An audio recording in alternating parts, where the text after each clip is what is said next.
되세요? 어떻게 또 잊지 않고 와주셨네요. 뭐 강의는 좀 이따 시작할 것 같고요.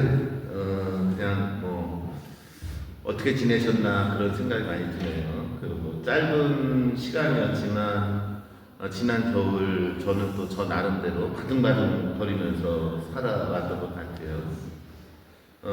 그리고 이제 올해는 이제 주로 조선 천주교의 그 초석을 다진 분들에 대해서 강의를 하게 됐고, 이것이 한 1년에 걸쳐서 여러 분을 다루게 됐는데, 이 강의록을 받으신 분들은 아시겠지만 이 강의록은 일종의 대중들을 위한 강의록은 아니에요. 일반 신자분들이 읽으면은 일단은 어렵고 또 굉장히 학문적으로 아카데미컬하게 제가 정리를 해놓은 글이고, 그렇기 때문에 여러분들한테는 매우 어려울 수 있는 내용들일 수 있어요. 그럼에도 불구하고 우리가 이분들에 대해서 좀 안다라는 것은 단순하게 우리 한국 천주교회를 안다, 그렇지 머리로 안다라는 걸 떠나서 신앙이라는 거가 어떻게 이 땅에 정착되었는지 보면서 그분들이 얼마나 신앙을 가졌느냐 이런 측면을 또한 볼 수도 있지만, 또 영성적으로 이분들이 살아가면서 어떤 문제를 좀 고민했느냐, 이런 걸 통해서 우리가 살아가는 이 시대에 여러 가지 어려움 속에 살아가는 신앙인들에게 뭔가 좀 힘이 되는 그런 작업을 해보자 이 작업이 준비가 됐습니다. 이 원고는 제가 한 3년에 걸쳐서 이 고문들을 분석하고 그러면서 정리해서 만들어진 원고예요. 그래서 이제 저한테는 매우 중요한 가치가 있는 원고이죠.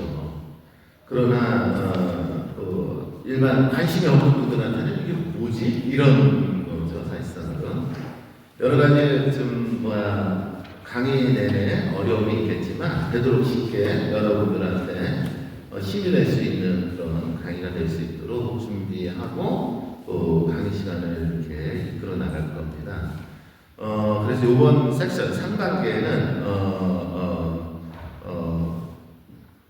홍유한 선생님부터 시작을 하는 거예요. 그래서 여러분 홍유한이라는 이름을 못 들어본 분들이 굉장히 많을 거라고 생각을 합니다. 왜냐하면은 우리는 그냥 겉으로 드러나는 인물들을 주로 많이 보지만은 사실상으로는 한국 천주교가 이 땅에 시작하는 데 있어서 세상에 알려지지 않았지만 이미 신앙을 살아왔던 분 중에 한 분으로서 우리가 기억해야 될 분이고요. 그 다음에 오늘날에도 이슈가 많지만 한국의 세례자 요한의 이벽 선생님, 또 많은 분들이 오해를 하고 있는 분 중에 하나가 이승훈 베드로. 왜냐하면 이분은 여러분들 알다시피 이 고문을 당하다가 천주교 신앙을 3번이나 부인하죠. 재미있는 게 그 성경에도 시몬 베드로가 예수님을 몇 번 부인해요? 3번 부인하죠. 근데 우리 한국 천주교의 첫 번째 세례를 받아서 한국 천주교의 신앙이 시작됐다라는 기점을 해당하는 인물이 이승훈 베드로도 3번이나 신앙을 배신하는 여정을 살았기 때문에 이분에 대해서도 오늘날 굉장히 논쟁이 많죠. 그 다음에 한국의 신학자, 최초의 신학자라고 할 수 있는 권철신, 암브로시오 성인, 그 다음에 프란치스카 하베르 권유신, 그 다음에 아우스미스 정약종, 그 다음에 이제 여러분들 알다시피 이 양반은 신자가 아니다라고 주장하는 분들이 많은 정약전 선생님, 그 다음에 이제 올 섹션에 제가 원래는 여기다가 다산 정약원 선생님까지 해서 8개의 강의를 준비를 이렇게 했었는데 강의 일정을 보니까는 부활절이 이렇게 중간에 있어서 그래서 이제 올 상반기에는 7분만 다루게 되고 하반기에 가면은 이제 다산 정약용 선생님부터 시작해갖고 여러분들이 오해하고 있는 분들이 꽤 있어요. 황사형 백서 사건 때문에 뭐 황사형 선생님은 나라를 팔아먹은 사람이다 이런 오해들이 있는 분들인데 이런 분들에 대해서 우리가 정확하게 역사적 사례를 통해서 이분들이 어떻게 신앙을 살아왔는지 안내하는 강의가 오늘부터 시작이 됩니다. 그냥 단순히 그냥 교회사가 아니라 역사적 자료를 바탕으로 이분들이 어떠한 영적인 삶을 살았는지 좀 복합적으로 좀 살펴보는 그런 한 섹션이다 생각하시면서 기도해 주시고 응원해 주시고 그리고 함께 해주시면 감사하겠습니다. 모든 걸 하나님께 위탁하면서 성모님께 청하면서 오늘 첫 번째 강의 시작하고자 합니다. 다 같이 성모성 하겠습니다. 성부와 성자와 성령의 이름으로 아멘. 같이 해주세요. 은총이 거룩하신 마리아님 기뻐하소서. 주님께서 함께 계시니 여인 중에 복되시며 태중의 아들 예수님 또한 복되시나이다. 천주의 성모 마리아와 주와 저희 주에게 저희 죄인을 위하여 이루소서. 아멘. 성부와 성자와 성령의 이름으로 기도를 하면서 갑자기 이런 생각이 들었어요. 여기서 이렇게 소리가 다르잖아요. 그 소리가 다르면 오히려 자연스럽다라는 생각을 했습니다. 우리는 각자의 삶을 살죠. 그 각자의 삶을 살지만 하나의 기도문을 외우죠. 이와 마찬가지로 우리 그 조선천주교가 시작되는 시점에서도 그 각자 주어진 자리에서 다른 소리를 냈지만 하나님을 향한 삶을 살아왔던 분들이 많이 있습니다. 그 중에서도 한 분이 우리나라 최초의 수독자라는 홍유환 선생님입니다. 다행히 여기 수리동 성당은 제가 기억하기로는 디에고 판테온 신부님의 7극을 여기서 강의를 한 것 같아요. 왜냐면 7극도 제가 신학적으로 해석해 갖고서는 놓은 연구가 있고 그거를 사실은 제가 수험교도 순교 영성 강학에서 제가 주로 하는 강의였거든요. 근데 그거는 이제 여기서 다행히 저는 아니지만 보좌 신부님이 여기서 7극을 한번 이렇게 흩어준 경험이 있어서 조금 더 그런 강의를 들었던 분들한테는 좀 쉽게 접근할 수 있는 부분이긴 하죠. 우리는 흔히 한국 천주교가 언제 시작됐느냐라고 하면은 1784년으로 하는 거예요. 그래서 왜 1784년을 한국 천주교의 시작점으로 보느냐라고 하면은 이승훈이 국경에 가서 뭘 받아요? 세례를 받았다라고 했기 때문에 교회는 1784년을 한국 천주교의 시작점으로 보죠. 그래서 우리가 알다시피 200년이 지난 1984년에 교황님께서 오셔서 굉장히 많은 분을 시복하고 시성하는 그런 행사를 했던 것이죠. 그러나 이것은 교회의 입장입니다. 교회가 정한. 그러니까 이거는 변하면 안 돼요. 한국 천주교의 시작점은 1784년으로 우리가 기억하면 되는 거예요. 하지만 늘 그렇지만 이렇게 공식적으로 교회가 이때 시작했다라는 기점이 있고 하지만 그 이전부터 교회가 싹트던 기점이 있죠. 움트던. 그러니까는 그 움트던 기점을 좀 살펴본다라는 것이죠. 실질적으로 우리 한국 천주교회가 언제부터 움트었는지에 대해서는 여러 가지 이 이론이 있어요. 그러니까 임진왜란 때, 왜냐면 임진왜란에 일본에서 많은 파견된 군인들 중에 신부가 있었고, 그리고 가톨릭 신자들이 있었기 때문에 일본의 영향으로 인해서 아마 한국 천주교가 싹트지 않았냐 이렇게 움떴다 이렇게 주장하는 가설도 있죠. 그러나 이제 이런 것들은 이제 교회에서 공식적으로 인정을 하진 않아요. 그리고 실질적으로 제가 일본 교회사도 공부를 해보면은 죄송합니다. 공부하는 면이 좀 많죠. 공부를 하다 보면 끊임없이 이렇게 파생되세요. 임진왜란 때 붙잡혀간 한국 사람들 있죠. 붙잡혀오는 한국 사람들 중에 일본에 가서 신자가 돼갖고 살다가 순교자들이 있어요. 그러니까는 한국 천주교회가 웅텄다라는 것을 임진왜란을 기점으로서 천주교가 웅텄다라고 얼마든지 얘기할 수 있는 역사적 근거가 있는 것이죠. 아셨죠? 그러니까는 이제 제가 여기서 얘기하고자 하는 것은 이미 1784년에 한국 천주교회가 세례를 받은 인물이 등장하면서 일종의 교계 제도가 형성되기 이전부터 우리 조선이라는 나라에는 천주교라는 거가 알려지고 있었다. 아직 그렇게 미비하지만은 이런 생각을 가지시면 좀 이해가 되고요. 특히 이 조선의 천주교를 알리는데 혁혁한 고문을 했던 책들은 알다시피 중국의 청교를 갔던 예수의 선교사 마테오 리치죠. 그래서 저는 이제 마테오 리치에 대해서 연구를 해가지고 논문도 쓰고 여기저기 강의를 많이 했었는데 이 마테오 리치 신부님이 중국에서 생고생을 하면서 중국 사람들에게 그리스도교를 설명하는 책을 써요. 그 중에 하나가 이제 천주시리라는 책이고요. 그 다음에 그 마테오 리치 신부님의 보좌 신부님으로 파견된 신부님이 있어요. 그분이 디에고 판토하 신부님이라고 하는 거예요. 근데 그분이 쓴 책이 칠극이라는 책입니다. 그래서 이제 예수의 신부님들이 쓰신 이러한 책들을 통해서 중국인들에게 그리스도들을 설명하는 내용의 책들이 중국에 있었고, 이 책들을 어떻게 들어오냐면은 우리가 중국에 사절단을 보내잖아요. 그러면은 그 사절단들이 가면은 그 당시에 풍경이 재밌는데 사절단들이 이를 지나는 대로에는 그 선교사들이 이렇게 서 있었고 그들이 이제 이런 책들, 묵주, 성화 이런 것들을 이렇게 나눠준 거예요. 이해하셨죠? 그러니까는 이런 책들을 쉽게 중국의 사절단들은 구할 수가 있었어요.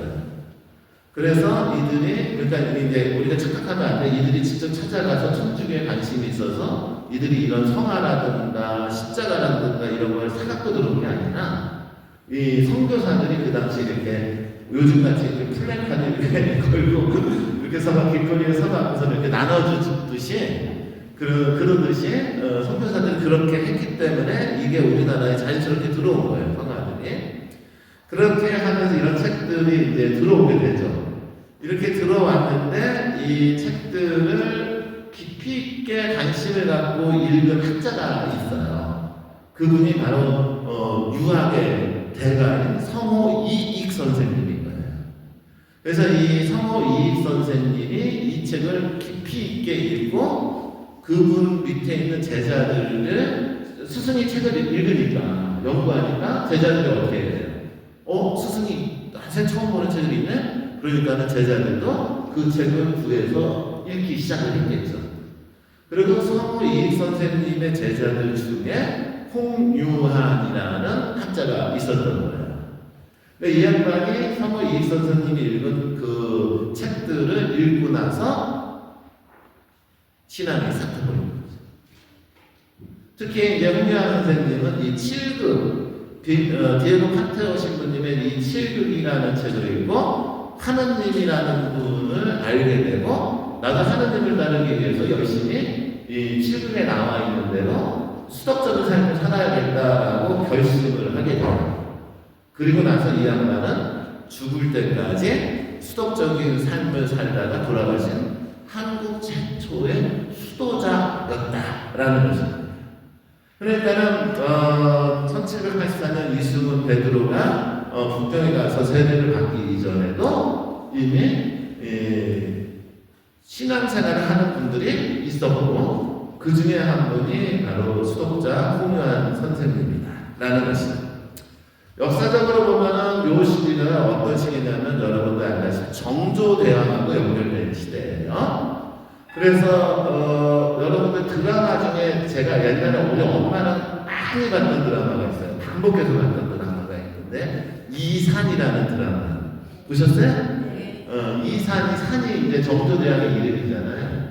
그 드라마를 어머니가 살아생전에 좋아하셔서 저는 이제 어머니한테 효도할 수 있는 게 뭐였냐면 어머니가 좋아하는 드라마를 영화에서 같이 보는 거였거든요. 그래서 우리 어머니가 그거를 돌려봐요 계속.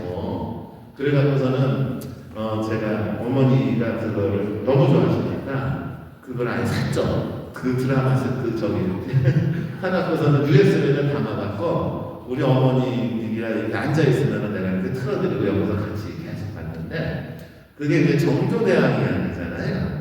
그 정조대왕의 어머니가 뭐라고 불리죠?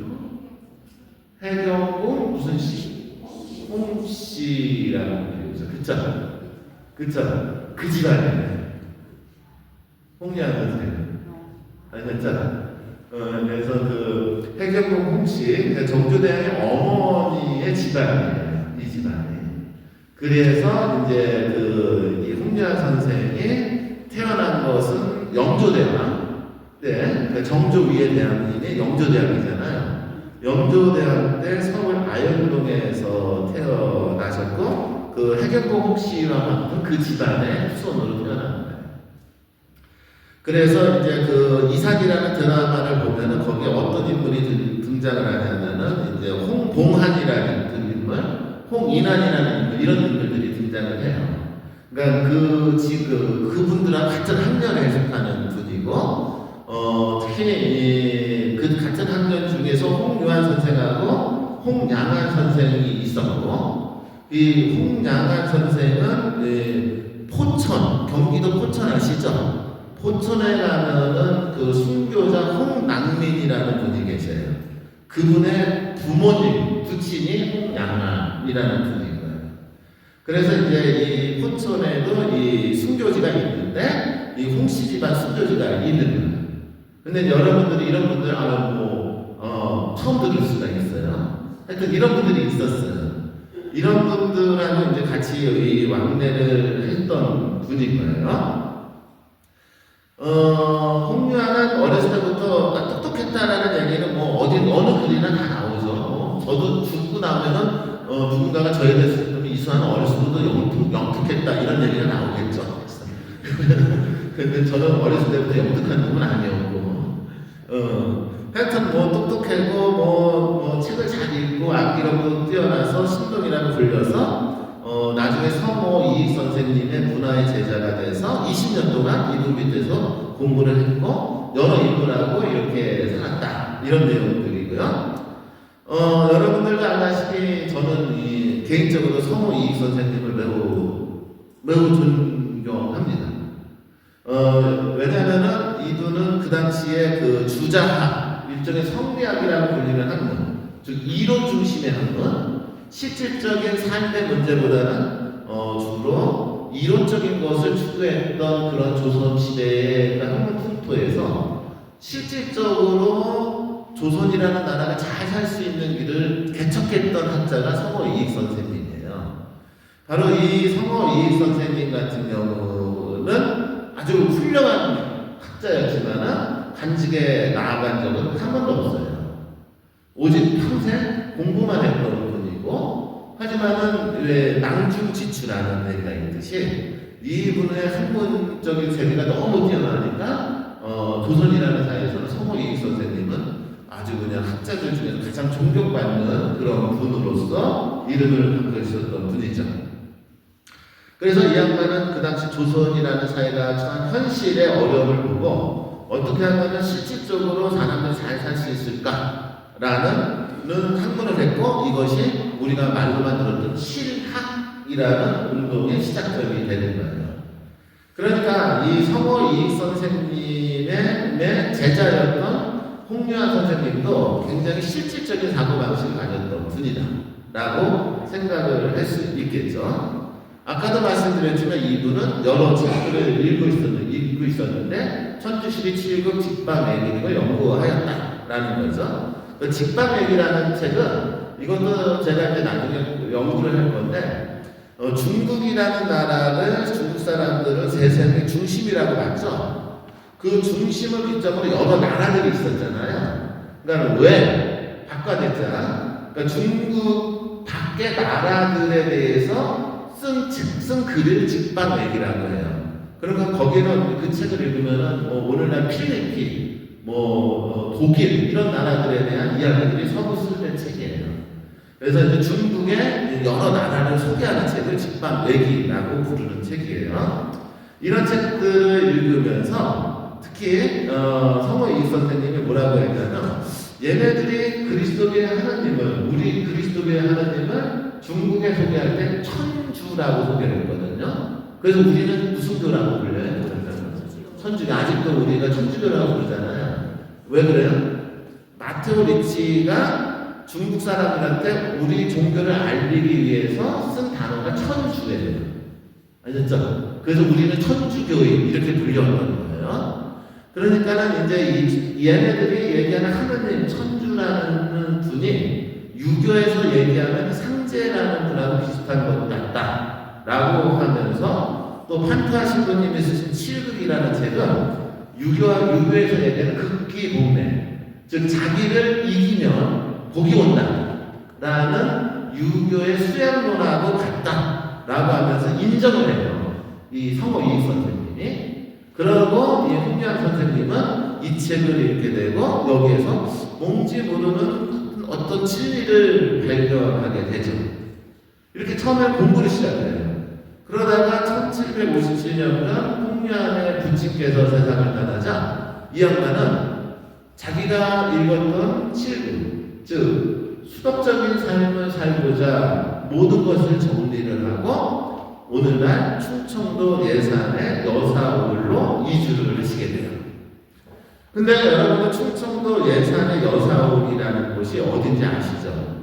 바로 우리나라 한국의 기초공동체, 초기공동체가 형성된 곳이 거기에요. 그래서 이 지역을 내포 지역이라고 불러요. 무슨 지역? 내포 지역. 그리고 그러면 잘 생각을 해보세요. 이 오늘날 내포 지역 공동체라고 불리는 그 공동체는 어디에서 출발했을까라는 질문이 생기는 거죠.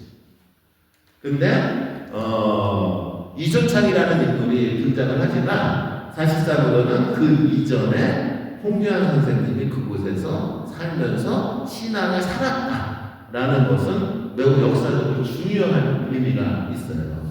그래서 여러분들 이 충청도 지방에 순교자들이 많죠. 그리고 신앙이 많이 싹트죠. 바로 그런 기점에 해당되는 인물이 홍유한 선생님이고 한 거예요. 그래서 이 양반이 이제 그곳에서 이제 처음에는 혼자서가 아니라 같은 형제했던 홍양한 선생하고 같이 이 수덕 생활을 하고자 했어요. 그런데 안타깝게도 홍양한 선생님이 이곳에 내려오지 못하고 갑작스럽게 돌아가시게 되죠. 그러니까는 혼자 된 거예요. 혼자 남은 상태에서 홍양한 선생님은 자신의 홀을 숨은 선비 이런 의미를 갖고 있는 홀을 짓고 이곳에서 18년 동안 그 칠극에 나와 있는 그대로 수덕적인 삶을 살아요. 희한한 사람이죠. 그런데 이제 그곳이 이제 뭔가 수덕적인 삶을 살기에는 조금 부족하다 이런 생각을 하게 돼서 다시 1775년에 영남 지방으로 내려가는데 오늘날 이 홍유한 선생님의 성지로 개발되어 있는 곳이에요. 그러니까 소박산 아래에 있는 수능 고을 동쪽 심리에 있는 등영리, 오늘날은 배나무실이라는 곳으로 이사를 하시고 그곳에서 돌아가실 때까지 수독 생활을 하시다가 돌아가셨어요. 그리고 오늘날 이곳을 우리는 한국교회는 우곡성지라고 불러요. 우곡성지라.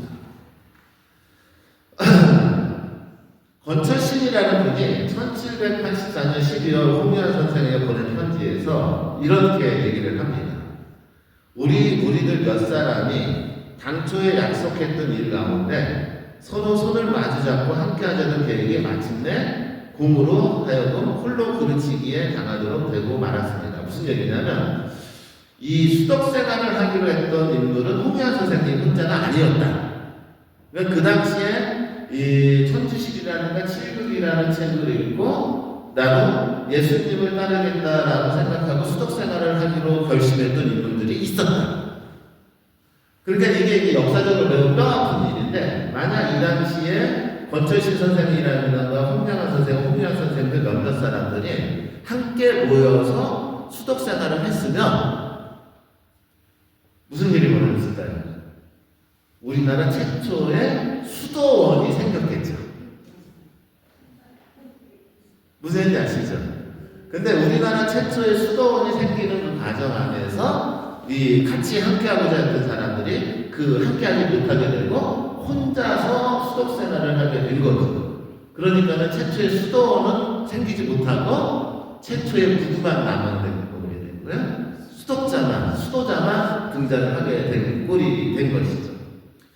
생각한 것일로 내가 그렇게 되도록 떠밀어 넣은 것 같으니 스스로 용납할 길이 적습니다라고 했습니다. 그러니까는 분명한 건 함께하고자 했다. 하지만 그분 혼자 그렇게 됐다라는 얘기를 하게 되는 것이죠. 그러면 이분이 왜 오늘날 우곡성지라고 불리는 영남지방으로 내려갔을까? 그것은 우리가 안동 알죠? 안동 하면 옛날부터 뭐가 딱 떠올라요? 서원. 우리나라 한문이 꽃 피어진 곳이다라는 것이죠. 그곳이 바로 이 안동하고 매우 가까운 곳이었던 거예요. 그래서 생각하기로는 이 양반들이 굉장히 큰 뜻을 갖고 있었다. 이 양반들은 그리스도교의 가르침을 통해서 새로운 학문을 불러일으키고자 했다. 그래서 학문을 하기 좋은 바로 소백산 자락으로 내려갔고, 하지만 그 뜻은 이루어지지 않았다라는 것이죠. 여하튼 이분은 단순히 개인적인 수덕 생활에만 그친 것이 아니라 이 그리스도교의 가르침을 통해서 새로운 학문을 불러일으켜서 조선이라는 사회를 변화시키고자 했던 분 중에 한 분이었다라는 것은 확실하게 알 수 있어요. 그래서 우리는 이제 흔히들 수업교구에서는 천지남을 굉장히 중요시 여기죠. 그래서 왜 그러냐면은 이제 이곳에서 천주십이나 칠극을 갖고서는 학자들이 만나서 토론을 했잖아요. 그러니까는 이곳을 매우 중요시 여기지만 교회사적으로는 사실상으로 홍명 선생님이 있었다.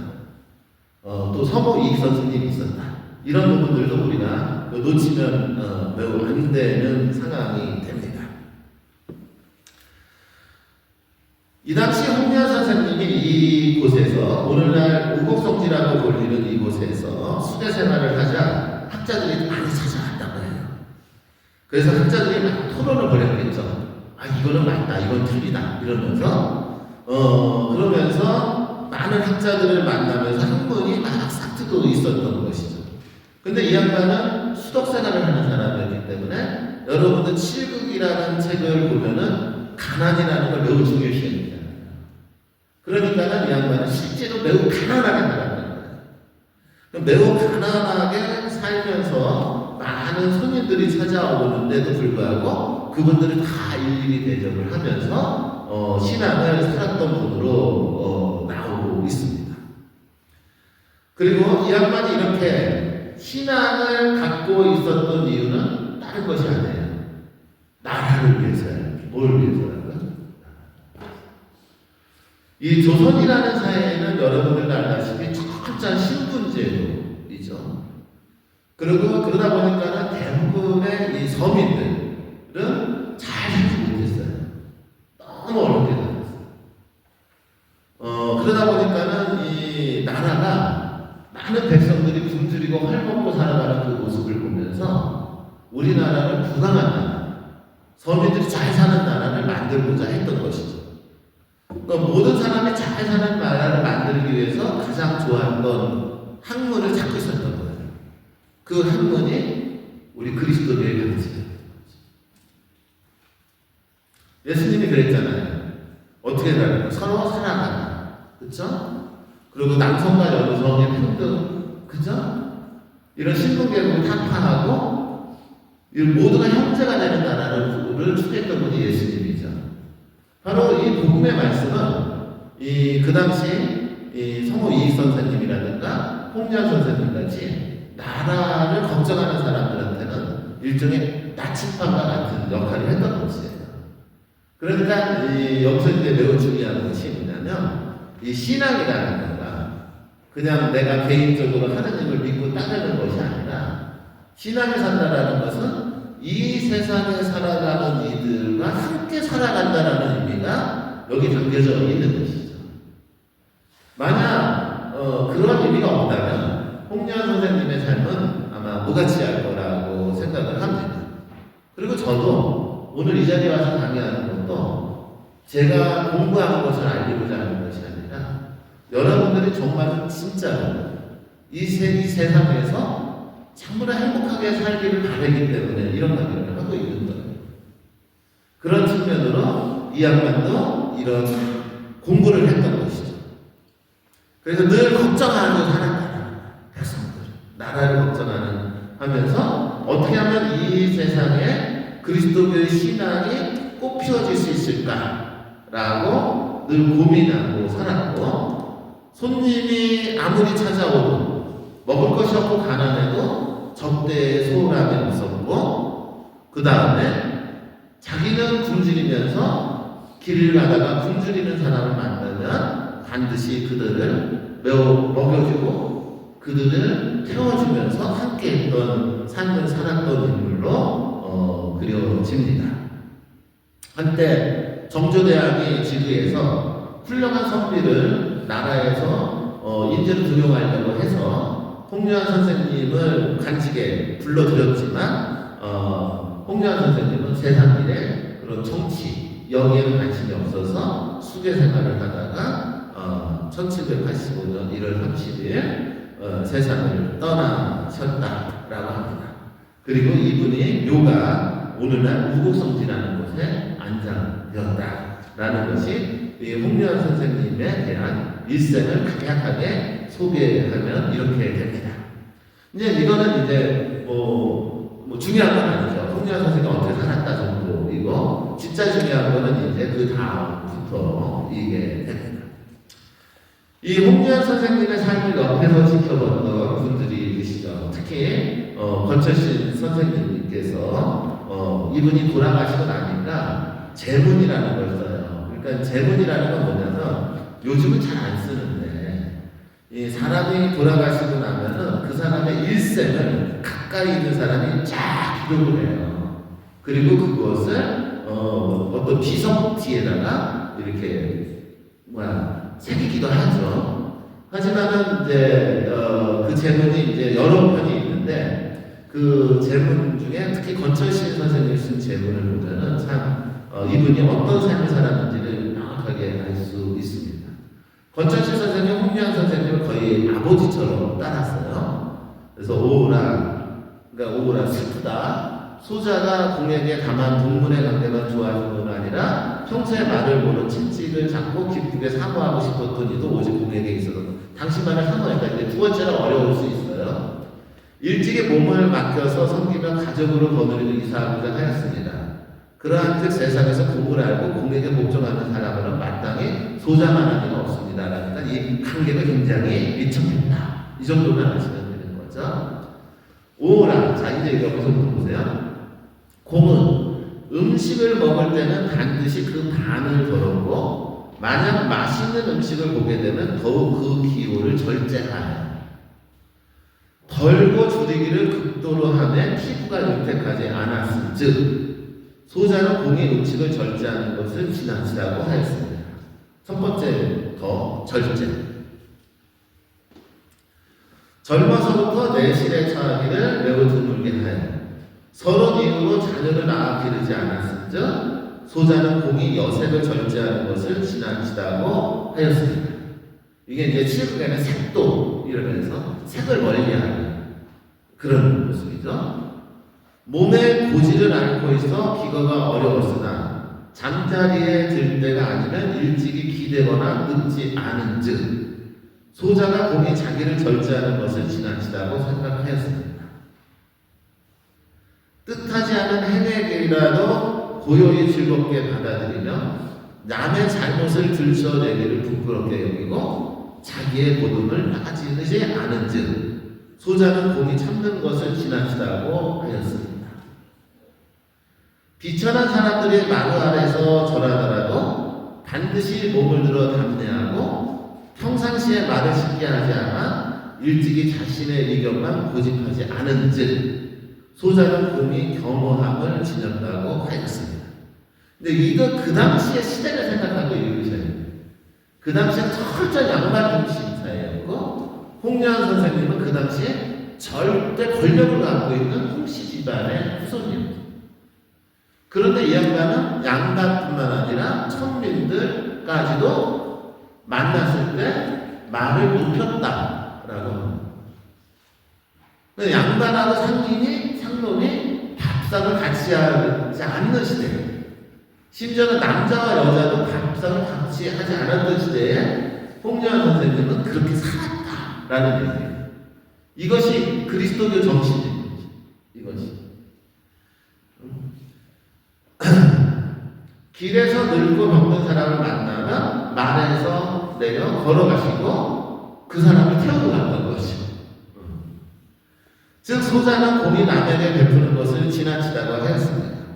물은 이 몇 가지 것은 모두 소자가 일찍이 친히 보고서 공에게 중도에서 지나치다고 한 것이었습니다. 이게 뭐냐면 그냥 들어서 한 얘기가 아니라 내가 직접 어떻게 됐나? 봤다라는 것이죠. 수덕생활이 뭐예요? 수덕생활. 그냥 내 안에 사랑이라는 덕이 생기게 하는 것, 내 안에 겸손이라는 덕이 생기게 하는 것, 내 안에 인내라는 덕이 생기게 하는 것, 그게 수덕생활이에요. 아니면은 내 삶이 덕을 삼아내는 거예요. 여러분도 정답을 아는 거예요. 무슨 얘기 아시죠? 수덕생활이라는 것은 내 안에 무슨 덕이 이렇게 쌓이는 거가 아니에요. 그건 수덕생활이 아니에요. 그래서 우리 신자분들이 이제 이게 명확하게 구분이 돼야 돼요. 신앙생활을 하는데. 예를 들어서 우리 신자분들 이런 거죠. 그러니까 이거를 이제 이게 굉장히 이상적으로 생각한단 말이야. 그리고 이게 아니야. 이상이 아니야.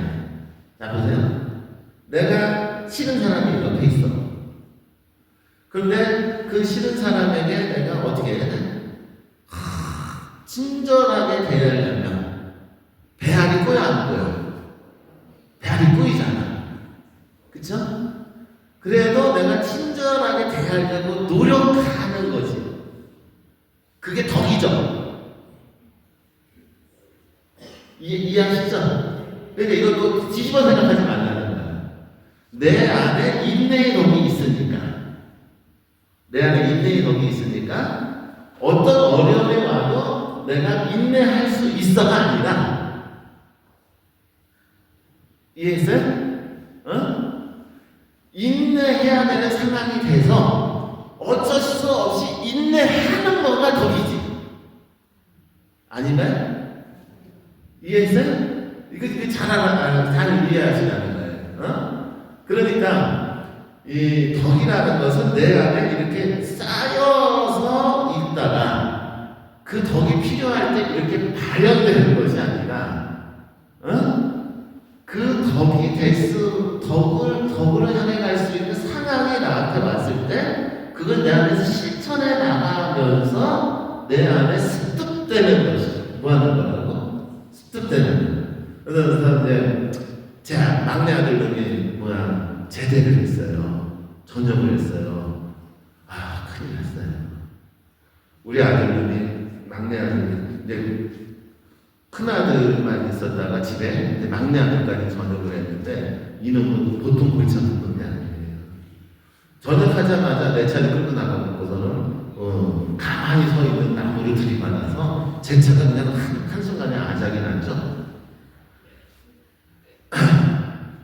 갑자기 이제 이 친구가 이제 제 아들이 이제 갑자기 전역을 해가지고 저한테 그래요. 아빠 나 위대 갈 거야. 그래요. 위대.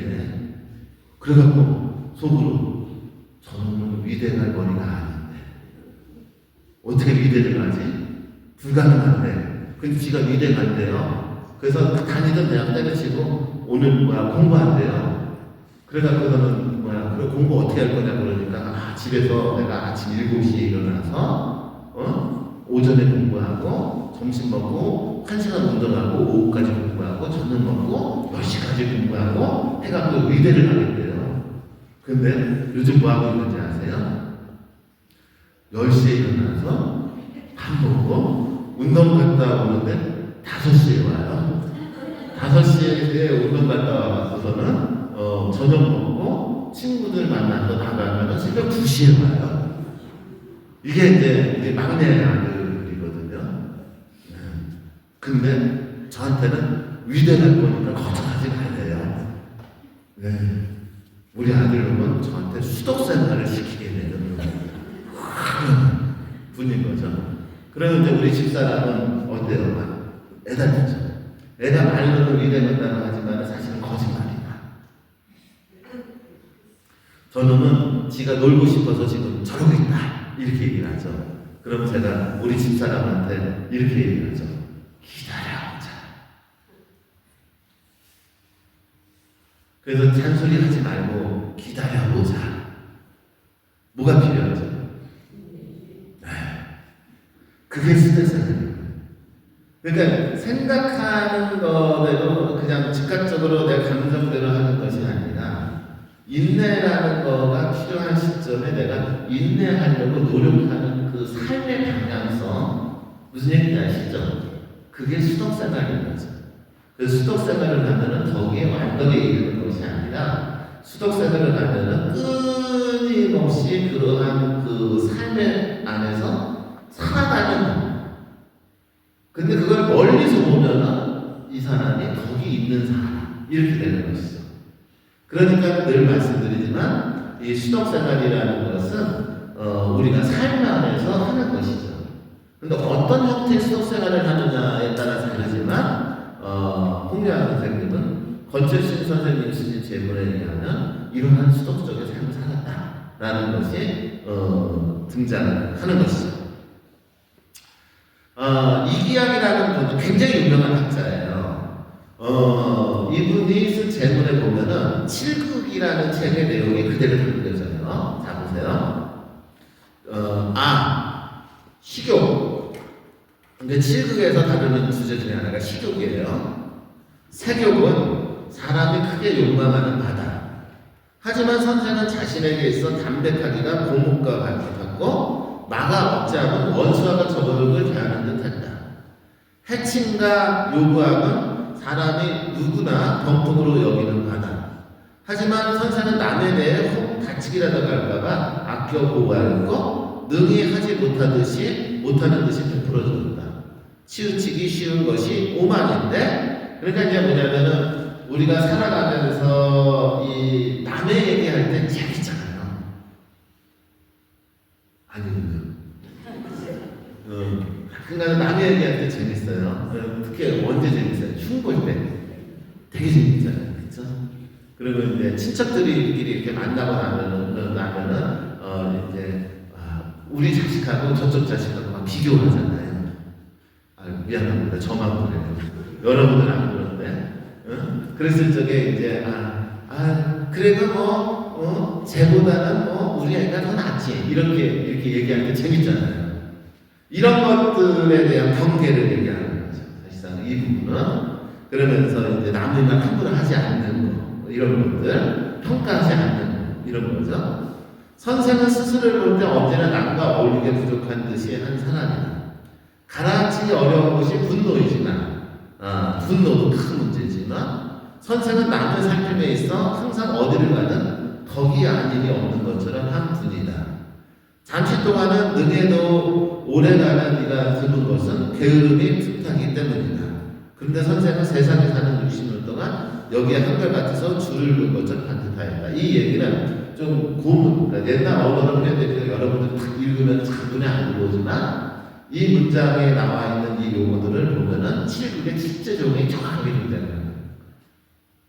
그래서 겉으로는 드러나지 않겠었지만 홍려한 선생님이 칠극을 실천한 삶을 평생 일관했다라는 것을 가장 잘 증언하는 제문이 이기양 선생님의 이 제문인 것이죠. 사실상으로는. 또 순교자 홍남민의 제문을 보면은 이런 내용이 나옵니다. 오라 선생이여 지금 세상에 살면서 고도를 행하였으니 불우하게 마침이 나타나였습니다. 선생은 후세에 학문을 하는 사람들이 서로 포방하는 것을 이어하여 일찍이 소재에게 경계하기를 학자라고 이름을 내세우는 것은 학문의 뜻을 둔 사람이 아니라 그것은 다만 외모를 꾸미고 허명을 탐하여 진퇴의 지름길을 구하는 것이니 이는 부차 남의 감장을 넘보는 존도둑 같은 재주일 따름이다. 나는 이를 부끄러워하노니 실심으로 행해야만 하는 일 사이에 실질적으로 공부하는 것이 다른 학문이 아니겠는가라고 하시면서 이분의 학문 반응을. 그래서 저는 이제 이 장면을 보면서 맨날 저 자신을 성찰해요. 저도 나름대로 학자잖아요. 그죠? 그랬을 때 내가 무엇을 추구하는지를 선택하는 거죠. 그러니까 저도 이제 가끔가다 그런 생각을 해요. 나도 방송에 한번 나가볼까. 요즘 중동 사태 때문에 중동 전문가들 방송에 나와서 자기 이름 다 날리잖아요. 그렇죠? 이름 한번 딱 뜨면 어때요? 그 다음부터는 출세의 길이 쫙 이렇게 열리지 않을까요? 물론 그들을 비난하는 게 아닐까요? 근데 이게 학문을 하는 궁극적인 목적이 어디 있느냐? 이거죠. 학문을 하는 궁극적인 목적은 자신의 이름을 날리거나 자신의 명예를 위해서는 하는 건 아닌 거예요. 분명한 건 모든 학문은 세상에 도움이 되기 위해서 하는 것이죠. 그러니까 홍대한 선생님은 학자였죠. 학자로서 이 양반이 어떠한 사고방식을 지녔는지를 우리한테 보여주죠. 그리고 이것은 사실은 그리스도의 정신이죠. 세상에 실질적으로 도움이 되는 가르침. 이것이 복음이죠. 그렇기 때문에 우리가 이런 부분들을 좀 잘 알 필요가 있죠. 성색의 어지러움에 이르러서는 더욱 담백하게 하였습니다. 성색, 목소리와 얼굴색. 가산이 본도 넉넉했는데도 스스로 지내는 것은 남들이 견디지 못할 정도로 하였습니다. 그러니까 이제 이 양반은 돈이 없었던 집안은 아니잖아요. 검문세족이니까. 그러나 돈이 아무리 많아도 이 양반은 스스로가 어떻게 해요? 굉장히 가난에 살았다. 길을 가는데 노자가 없는 사람, 가난하여 혼인을 하지 못한 사람, 공공하여 스스로 살 수 없는 사람을 보게 되면 재물을 흩어서 은혜를 베풀기에 조금도 인색하거나 아까워함이 없었다. 마치 여러분들과 같죠. 이게 덕이에요. 이게 이런 것들이. 이런 것들이 내 안에 덕이 형성되고 자라는 그 가정인 것이죠. 사실상. 저도 가끔가다 신자분들한테 돈을 받을 때가 있어요. 제가 요즘 좀 처지가 좀 이상하게 됐어요. 우리 아들이 정신분열증 앓고 있다는 얘기 되게 몇 번 했죠. 근데 얘가 이제 조금 이렇게 좀 상태가 좋아져서 요번에 대학교를 복학을 하게 됐어요. 근데 우리 아들이 어느 대학을 가냐면 청주에 있는 꽃동네 대학이라고 있어요. 가톨릭 꽃동네 대학. 거기 다니거든요. 근데 얘는 올해 나이가 29이니까 졸업하고도 남았는데 아직도 이제 3학년 복학된 거예요. 근데 이제 아들이 제가 수원에 사니까 거기까지 학교를 왔다 갔다 하려면 너무 힘들잖아요. 고민을 하다가 제가 거기다가 쬐그만 원룸을 하나 얻었어요. 제가 우리 아들 때문에 거기 가잖아요, 요즘. 아침이면은 거기 가서 아침밥 해 먹이고 학교까지 모셔다 드리죠. 그러면은 이제 오죠. 그럼 학교 끝나면은 이제 집에 와요. 그러면은 오면은 또 밥 해갖고 먹여드리죠. 그리고 나면은 애가 같이 산책하자 그래요. 그러면 애 모시고 산책하죠. 애가 뭐 먹고 싶다 그러면 뭐 사드리죠. 제가 이제 3일은 거기가 있어요. 그러면서 이제 거기에 있다가 이제 어저께 올라온 거죠. 어저께 올라와서는 이제 집에서 한 번 자고 오늘 아침에 여기 강의하러 왔거든요. 앞으로 걔가 졸업할 때까지 그렇게 살아야 돼요. 그런데 이제 제 얘기를 하려고 하니까 제가 그렇게 살게 되니까는 어떤 자매들이 힘내라고 100만 원을 제 통장에 딱 보내주는 거죠. 이걸 받아야 돼요? 말아야 돼요? 저는 감사하게 받아요. 그렇다고 여러분들한테 제 계좌번호를 알려드리지는 않을 거예요. 고민하지 않으셨어요. 제가 왜 이런 얘기를 하냐면, 오늘날에도 그렇게, 이렇게 뭔가, 근데 그 100만 원을 보낼 분이 저렇게 풍족한 분은 아니에요. 그 양반은 요양보호사 일을 하시거든요. 근데 이제 한동안에 어느 본당에 소금국제 총회장도 하셨어요. 집안이 풍족하진 않지만 요양보호사 일을 해서 번 돈을 받고 봉사를 하는 그런 분이었던 거죠. 제 얘기를 하려는 게 아니라 그분을 소개하는 거죠. 그러니까 이 양반은 참 뭐라 그럴까? 그 삶 자체가 수덕적인 거예요.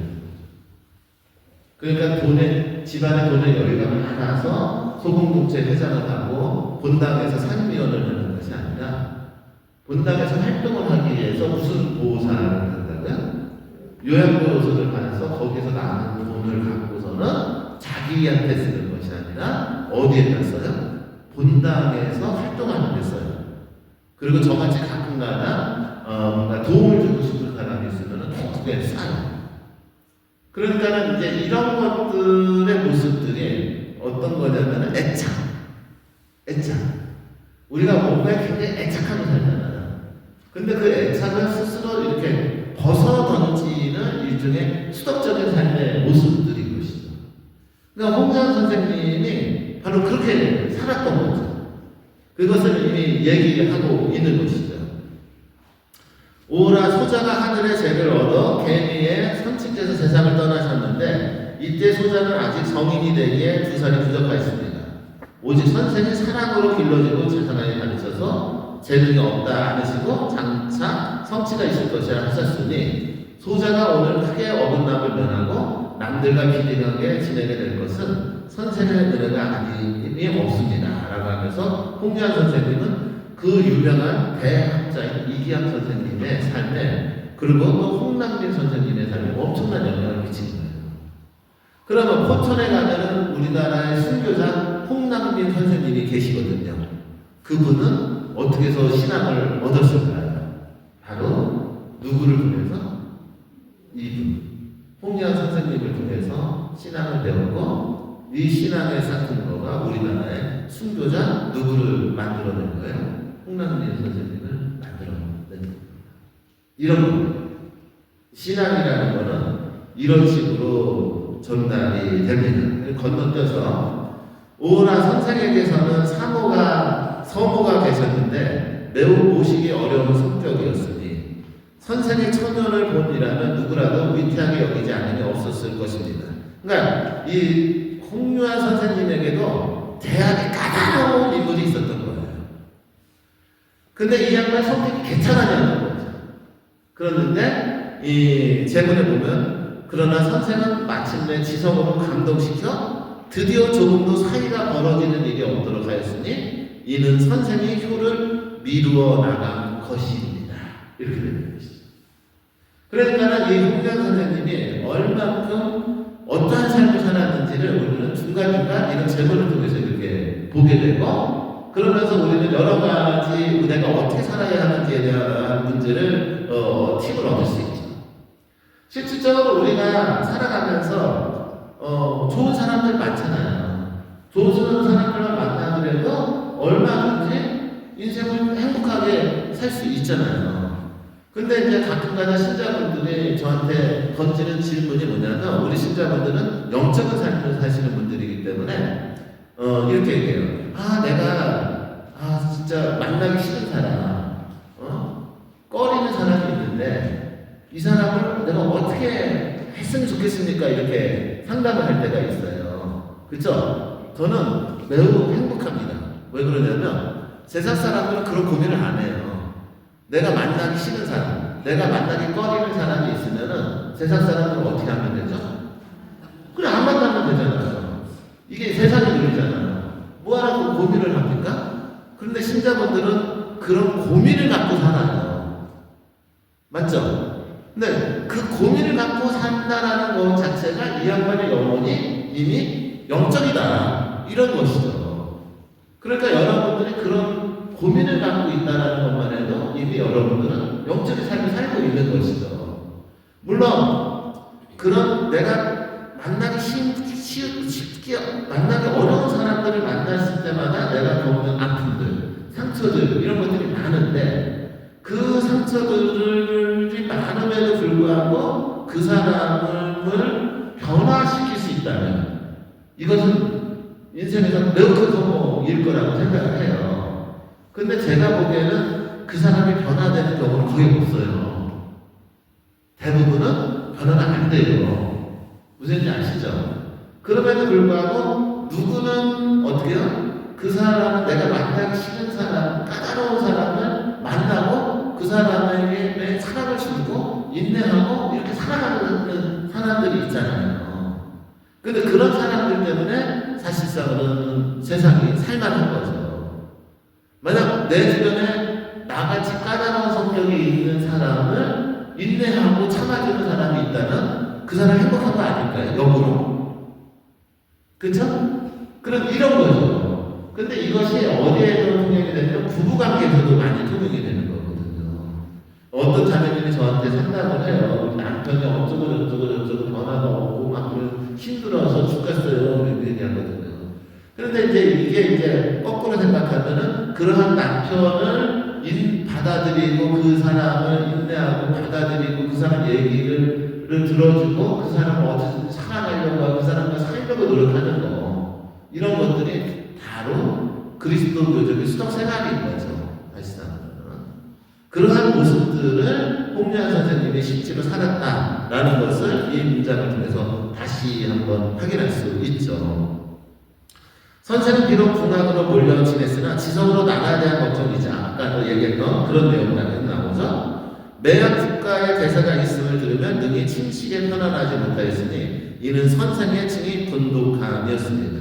그러니까 여러분들 요즘 기도 많이 하잖아요. 중동 사태 때문에 이란, 이스라엘, 미국 또 요번에는 뭐 이상한 부족이 또 전쟁에 참여했다. 그래서 여러분들 원유값이 올라서 걱정하면은 별로 의미가 없는 것 같아요. 오히려 그곳에서 지금 고통받고 있는 사람들을 걱정하겠죠. 그리고 그런 걸 걱정하면서 야, 참, 이 세상을 위해서, 평화를 위해서 정말로 진실로 고민하고 기도하는 모습들, 이런 모습들도 우리 홍유한 선생님한테 이게 일상이었던 것이죠. 그러니까 이런 것들이 사실상으로 세상을 변화시키는 힘이죠. 빈객이 날마다 문에 가득했는데도 맞이하고 본에게 조금도 게으른 표정이 없었고 노자를 주기에 조금도 인색한 마음이 없었으니 이는 선생의 오름이었습니다. 길에서 굶주려 먹지 못하는 사람을 보면 반드시 말에서 내려 자기 말을 타고 빌려주었고 남들이 전하는 것을 보면 상대방이 비록 미천한 사람일지라도 일찍이 담대하기를 공경히 하지 않았으니 없었으니 이는 선생의 인이었습니다. 라고 하는 내용들이 반복해서 나와요. 자, 제문들을 몇 개 살펴봤어요. 공통점이 있네요. 이 공통점은 어떤 건가요? 이 양반이 진짜로 이런 삶을 살았음을 증거하고 있는 것이죠. 그러면서 그 유명한 김대건 안드레아 신부님의 보고서가 나중에 작성됩니다. 이 김대건 안드레아 신부님이 이런 얘기를 하시네요. 조선은 처음부터 여러 가지 이단과 미신숭배에 미혹한 집안으로서 그 중에서 제일 상응했던 것은 죽은 조상과 지난 중국 철인 공자를 공경하는 것과 성주, 즉 가정을 보호하는 신, 터주, 집터를 보호하는 귀신 등을 재서 부자가 되기 위해서 공경하는 귀신 이런 것들에 또 삼신 할머니 아시죠? 이런 귀신들을 믿었습니다. 그래서 이제 이 김대건 신부님이 이 조선 성교회에 대해서 기록을 한 글이고요. 그래서 조선이라는 나라는 미신이 판치는 나라였다 이런 얘기죠. 그러나 이렇듯이 많은 미신과 이단을 숭배하는 자들 중에 양심 바른 자는 자연이치로 참 천주를 알아 약간 공경하였습니다.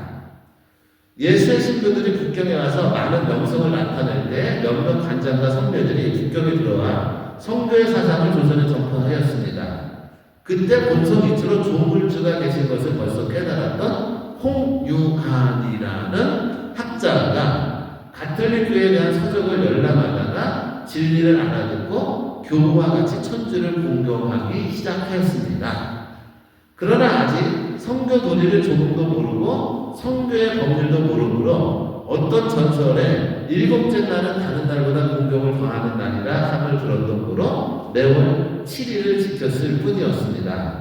그러다가 그는 고령에 이르러 성덕의 명예를 남기고 세상을 떠났습니다. 라는 것이 이 김대건 신부님이 기록한 홍유환 선생님에 대한 기록이에요. 역사적 기록. 여기서 이제 재밌는 게 뭐냐면은 김대건 신부님의 입장에서는 홍유환 선생님은 신자가 아니잖아요. 맞죠? 그러니까는 이 김대건 신부님의 입장에서는 홍유환 선생 신자가 아니니까는 어떤 사람이냐면은 말 그대로 천주에 대해서 깨달은 사람인데 제대로 깨달은 사람, 어설프게 깨달은 사람, 어설프게 깨달은 사람이다라는 입장이 큰 거예요. 김대건 신부님은. 그래서 이렇게 얘기하는 거죠. 아직 성교 도리를, 천주교 도리를 조금도 모르고 성교의 법률도 모르므로 이렇게 표현을 하는 거죠. 그러니까는 이제 굉장히 이 양반이 뭐라 그럴까? 어떤 천주교에 대해서 제대로 알고 살았던 분은 아니다. 이렇게 표현을 하는 것이죠.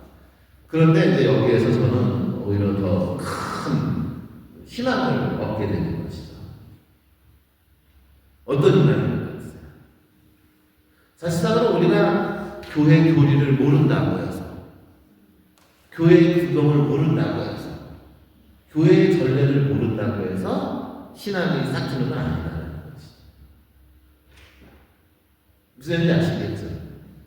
하느님은 그냥 어떤 도시적인 교리, 어떤 전례 이런 거 안에서 갇힐 수 있는 분이 아니다라는 것을 저는 홍유환 선생님이 오히려 거꾸로 반증을 하고 있다.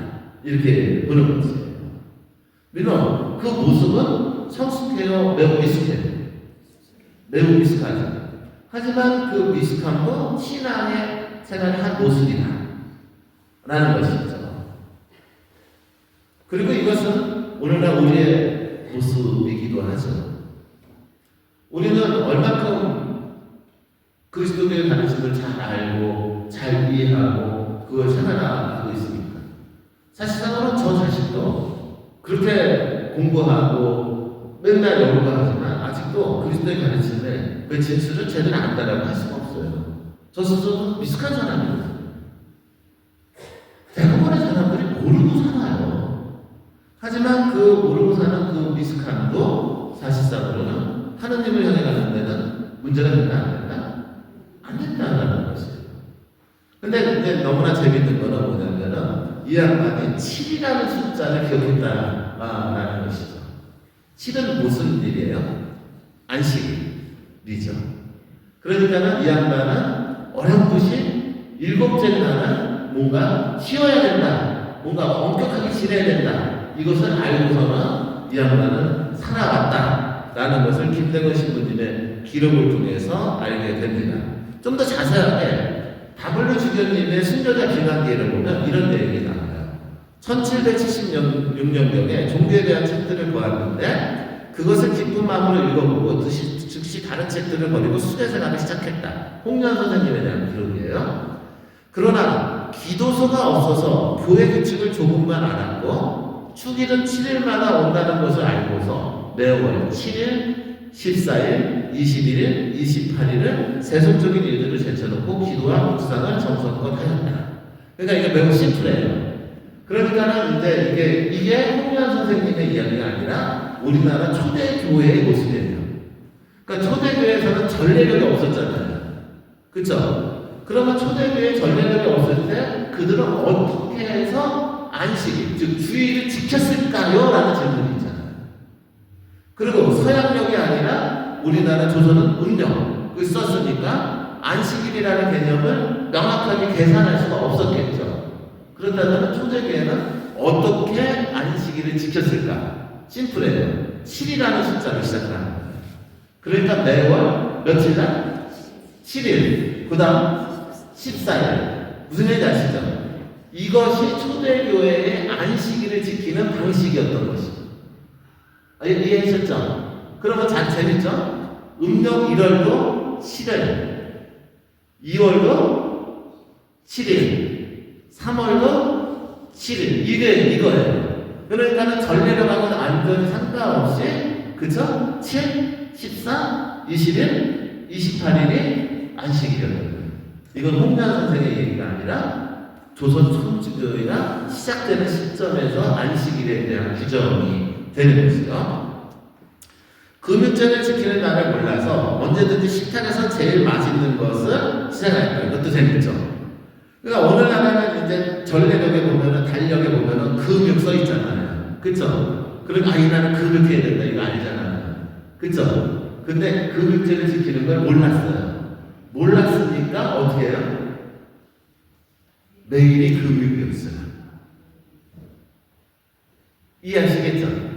그래서 이제 홍련 선생님의 이야기를 통해서 조선 천주교의 초대 교회의 신앙인들이 어떻게 살았는지를 좀 이렇게 볼 수가 있어요.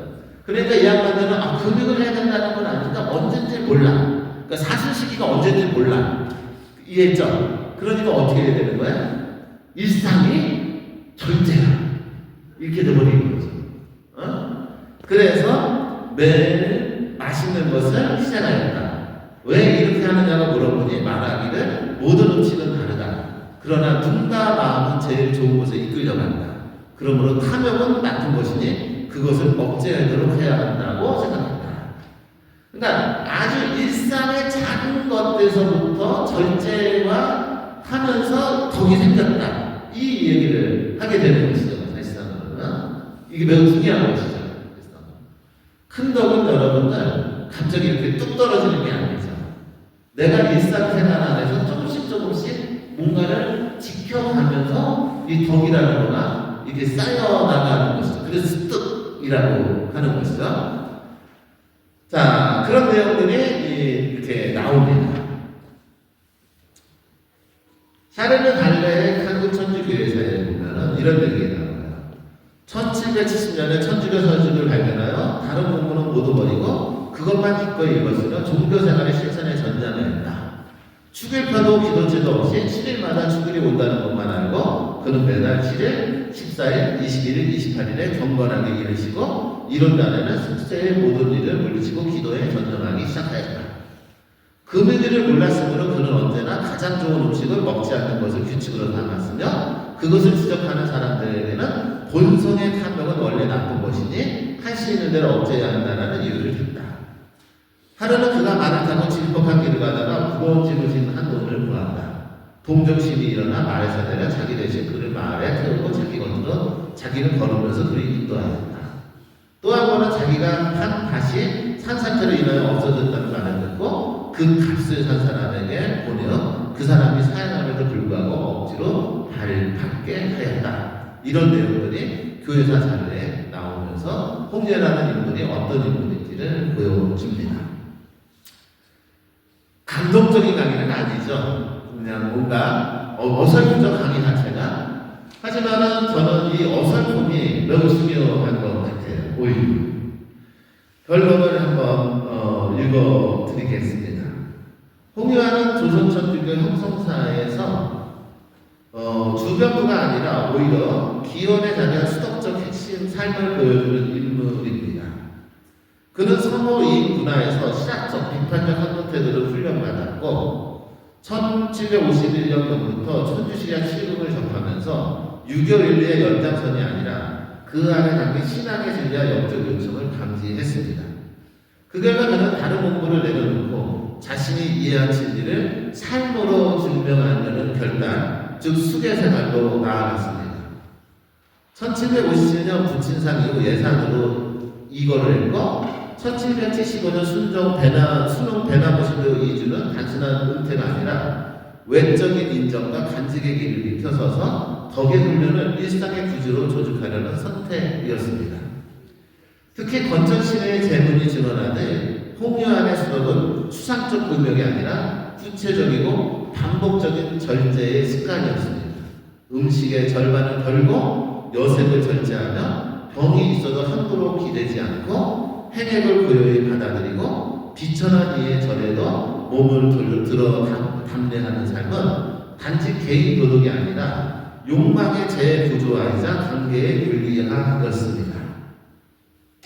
이기양의 제문이 식욕, 세욕, 해침, 요구, 오만, 분노, 게으름을 번호로 배분한 방식은 홍유한의 삶이 7극의 틀에 의해 장기적으로 형성되었음을 강하게 시사합니다. 다시 말해 홍유한은 7극을 읽은 사람이 아니라 살아낸 사람입니다. 홍낙민의 제문 또한 그의 청빈과 자기, 손님을 대하는 태도, 굶주린 이를 돕는 실천, 나라를 걱정하는 마음을 한데 묶어 홍유한의 수덕이 개인 구원에 머물지 않고 공동체적 사회적 도구로 확장되었음을 보여줍니다. 교회사 자료는 홍유한의 위상을 더 넓은 지평에서 확인하게 합니다. 김대건 신부의 보고는 홍유한을 조선 성대 기원 서술의 출발점 가까이에 두고 있으며 제도적 장치가 없는 상황에서 매월 7일을 지키는 방식으로 축일과 기도를 실천한 사실을 전합니다. 다블리의 김학기와 달래의 교회사 역시 홍유한이 기도소, 축일표 없이도 금옥과 자선의 규칙을 스스로 세우고 음고 속에서 묵상과 기도에 힘썼다는 일화를 반복해 기록합니다. 물론 이 자료들 사이에는 출생, 연대, 이주 경로 등에서 상이점이 보입니다. 그러나 최소한 공통분모는 분명합니다. 홍유한 선생은 초기 조선 천주교가 교리의 체계를 갖추기 이전에 이미 영성의 체계, 곧 절제와 자기, 기도와 윤리를 결합한 실천의 세계를 보여주었습니다. 따라서 홍유한 선생의 영성적 의미는 최초라는 연대계적 표지에만 있지 않습니다. 그의 더 깊은 의미는 신앙이 제도와 정보의 풍요 속에서가 아니라 오히려 결핍 속에서도 시작될 때 한 인간이 어떻게 텍스트를 통과해 하나님을 만나고 그 만남을 일상에 새기며 자기 욕망을 길들이고 타자를 섬기는 삶으로 번역하는지를 증언하는 데 있습니다. 오늘의 한국교회가 신앙을 행사와 지식으로 축소시키기 쉬운 현실에서 홍유한 선생은 우리에게 묻습니다.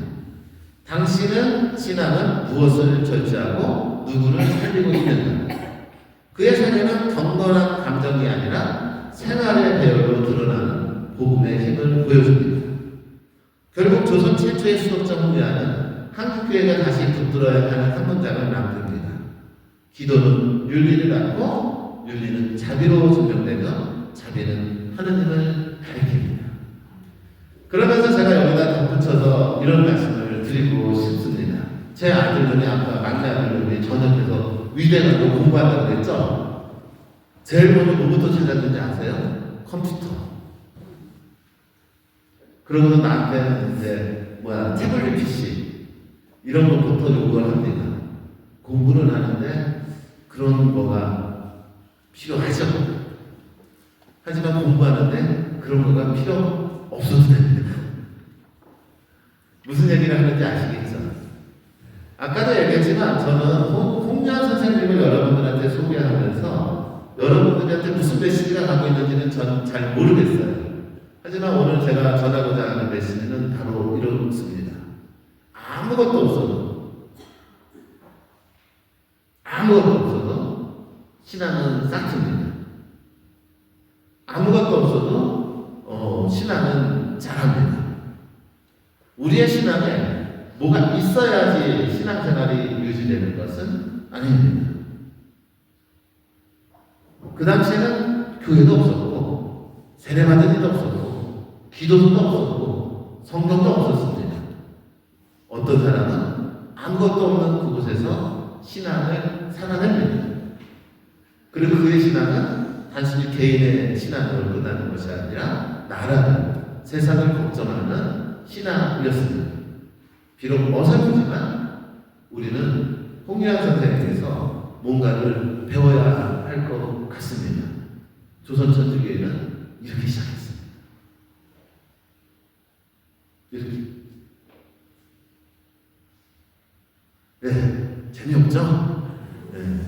재미없고 뭔가 좀 어려울 수 있고 특별한 메시지가 없을 수도 있어요. 하지만 저는 여러분들이 하느님하고의 관계 안에서 뭔가를 얻어 가실 거라고 믿고 강의를 올 것입니다. 다음 시간에는 문제적인 걸 이병 선생님을 여러분들한테 간략하게 소개하는 시간을 갖도록 하겠습니다.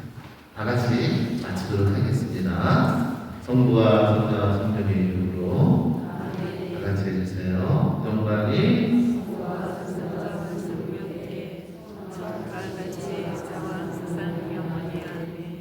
성부와 성자 성령의 이름으로. 네, 감사합니다.